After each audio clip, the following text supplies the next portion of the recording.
तो स्टूडेंट्स कैसे हैं आप लोग? आई होप कि बहुत ही अच्छे होंगे और जैसा कि आपको पता है कि हर दिन आपको वीडियोस प्रोवाइड किए जा रहे हैं। जैसा कि आपको पता है हमारे आसपास के क्षेत्र में अभी नवरात्रा का पर्व सेलिब्रेट किया जा रहा है। नवरात्रा जिस आपको पता ही होगा हमारे लिए कितना महत्व रखता है और इसमें हम लोग कितने रम जाते हैं। तो इसी कारण से 1-2 दिन वीडियो का थोड़ा प्रॉब्लम चल सकता है पर गाइज़ आप एडजस्ट कर लीजिएगा। नवरात्रा खत्म होने के बाद से मैं आपको रेगुलर बेसिस पर वीडियो प्रोवाइड करूँगा। अगर आप चैनल पे नए हैं तो चैनल को सब्सक्राइब ज़रूर कीजिए, बेल आइकन को प्रेस कीजिएगा और फ्रेंड्स के साथ शेयर करना कभी मत भूलिएगा। तो चलिए स्टार्ट करते हैं आज के सेशन को। आज हम लोग पढ़ने वाले हैं प्राचीन काल में झारखंड। बहुत ही इंपॉर्टेंट क्वेश्चन आंसर का सीरीज़ है और बहुत ही ज़्यादा महत्वपूर्ण सवालों को लेकर आए हैं। सारे सवाल कराए जाएँगे, सारे महत्वपूर्ण सवाल कराए जाएँगे।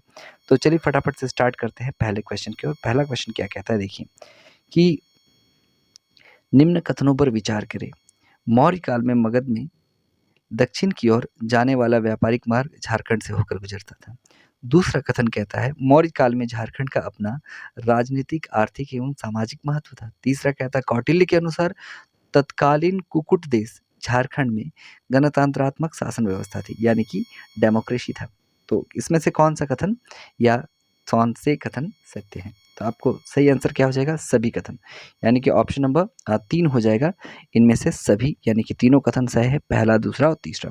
चलिए नेक्स्ट क्वेश्चन के चलते। क्वेश्चन नंबर 2 क्या कहता है देखिए, कौटिल्य के अर्थशास्त्र में झारखंड के लिए प्रयुक्त किया गया है। तो कौटिल्य के अर्थशास्त्र में आपको पता होना चाहिए कुक्कुट देश कहा गया है। कौटिल्य के अर्थशास्त्र में झारखंड को कुक्कुट देश कहा गया। क्वेश्चन नंबर 3 कहता है कौटिल्य के अनुसार झारखंड में किस प्रकार की शासन प्रणाली है? तो बिल्कुल उन्होंने कहा था गणतंत्रात्मक, यानी कि डेमोक्रेसी थी झारखंड में। अब थी कितना, ये तो जांच का विषय है।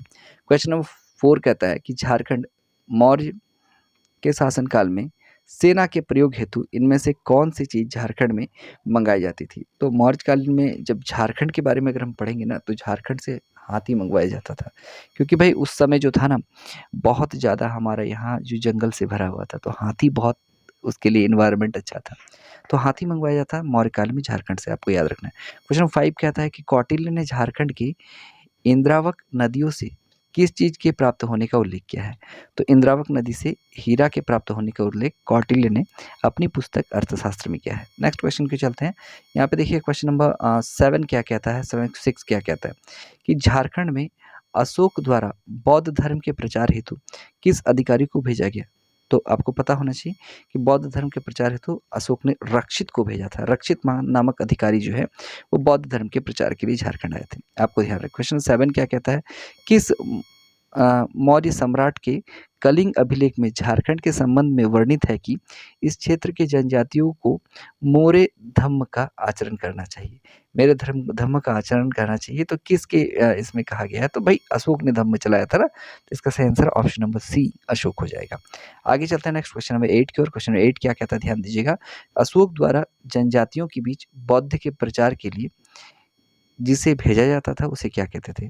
तो बौद्ध धर्म के प्रचार के लिए जिसे भेजा जाता था ना, उसे अटावी कहते थे या आटवी कहते थे। ऑप्शन नंबर 20 का सही आंसर हो जाएगा। आपको ध्यान में रखना, option B is the right answer. Question number 9 की ओर चलते हैं। इंपॉर्टेंट क्वेश्चन है। क्वेश्चन कहता है कि झारखंड के किस स्थान से रोमन साम्राज्य के सिक्के मिले? तो आपको पता होना चाहिए भाई कि सिंहभूम जो है ना, उस क्षेत्र से रोमन साम्राज्य के सिक्के मिले। तो option number D Singhbhum is the right answer. Question number 10 की ओर चलते हैं। कहता है निम्न में से झारखंड के किस स्थान से इंडो-सिथियन सिक्के प्राप्त हुए हैं? तो इंडो-सिथियन सिक्के आपको चाईबासा से मिलेंगे। तो ऑप्शन नंबर सी चाईबासा इसका सही आंसर हो जाएगा। नेक्स्ट क्वेश्चन नंबर 11 कहता है कि झारखंड के निम्न में से किस स्थान से कुषाणकालीन सिक्के प्राप्त हुए? तो कुषाणकालीन सिक्के भाई रांची से प्राप्त हुए। ऑप्शन नंबर बी रांची सही आंसर हो जाएगा। क्वेश्चन नंबर 12 क्या कहता है, हजारीबाग के किस स्थान से गुप्तकालीन पत्थरों को काट कर बनाए गए मंदिर प्राप्त हुए हैं? तो मधुही पहाड़ से गुप्तकालीन पत्थरों को काटकर पहाड़ के बनाए जाने के प्रमाण प्राप्त हुए हैं। तो आपको ध्यान में रखना है। नेक्स्ट क्वेश्चन पे चलते हैं। क्वेश्चन नंबर 13 क्या कहता है देखिएगा कि झारखंड में मुंडा, पाहन तथा महतो व भंडारी प्रथा किस काल की देन है? तो गुप्त काल से भाई ये सारा चलता आ रहा है। मुंडा हो, पाहन हो, महतो हो, भंडारी हो, तो ये गुप्त काल से चलते आ रहा है। तो क्वेश्चन नंबर 14 कहता है कि झारखंड ये सॉरी समुद्रगुप्त के शासनकाल में झारखंड का उल्लेख किस नाम से किया गया है? तो समुद्रगुप्त के शासनकाल में से कुक्कुट देश ऑप्शन नंबर सी कहा गया है।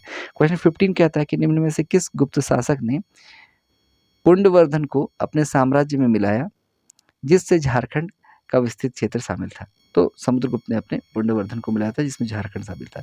प्रश्न 16 कहता है कि चंद्रगुप्त द्वितीय के शासनकाल में भारत आए चीनी यात्री फाहियान ने झारखंड के लिए किस शब्द का प्रयोग किया है? तो फाहियान ने झारखंड को कुक्कुटलाट कहा है। ऑप्शन नंबर 1 यानी कि ए इसका सही आंसर है। क्वेश्चन नंबर 17 कहता है झारखंड के निम्न में से किस स्थान पर गुप्तकालीन पुरातात्विक अवशेष प्राप्त नहीं हुए हैं? तो आपको पता होना चाहिए कि वेणुसागर में प्राप्त नहीं हुआ है। Option number D. बाकी बी यानी कि पिठोरिया में भी हुआ है, सतगांव में भी हुआ है, अब मदुही पहाड़। ऑप्शन नंबर सी, बी और ए सही है, पर डी गलत है। आगे चलते क्वेश्चन नंबर 18 कहता है कि गुप्तकाल के संबंध में निम्न कथनों में से कौन सा कथन सत्य है? तो पहला क्या कहता है कि रांची के निकट पिठोरिया पहाड़ पर गुप्तकाल से संबंधित एक कुआं मिला है। दूसरा कहता है कि सतगांव पहाड़ी से प्राप्त मंदिरों के अवशेष उत्तर गुप्तकाल से संबंधित है। तो इनमें दोनों सही है। ऑप्शन नंबर सी इसका सही आंसर हो जाएगा, दोनों ही सही है। नेक्स्ट क्वेश्चन क्यों चलते हैं। क्वेश्चन नंबर आपका आ गया है फटाक से। क्वेश्चन नंबर 19 कहता है कि शशांक ने अपने साम्राज्य को सुचारू रूप से संचालित करने के हेतु निम्न में से किसे राजधानी बनाया? तो शशांक ने किसे बनाया था भाई?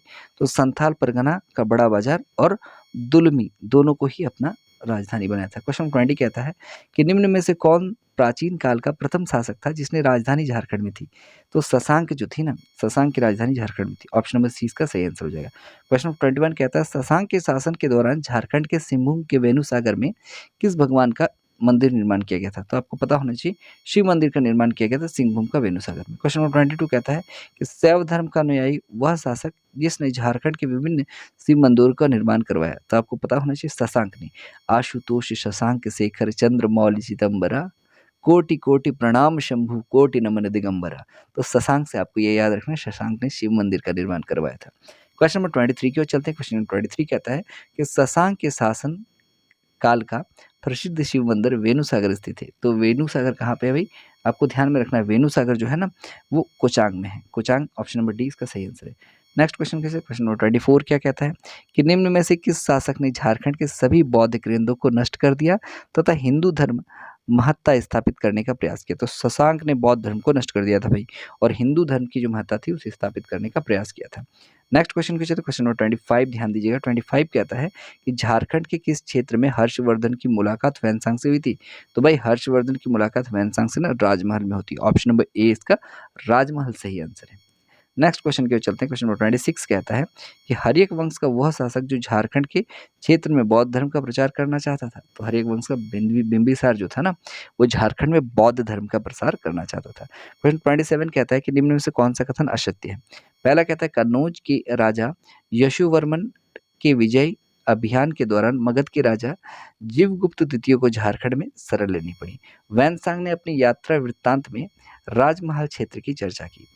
और तीसरा कहता है गुप्त काल में इस क्षेत्र में आए चीनी यात्री फाहियान ने झारखंड को कुक्कुटलाट नाम से संबोधित किया। तो उपरोक्त सभी कथन सत्य हैं, यानी कि ऑप्शन नंबर डी इसका सही आंसर हो जाएगा।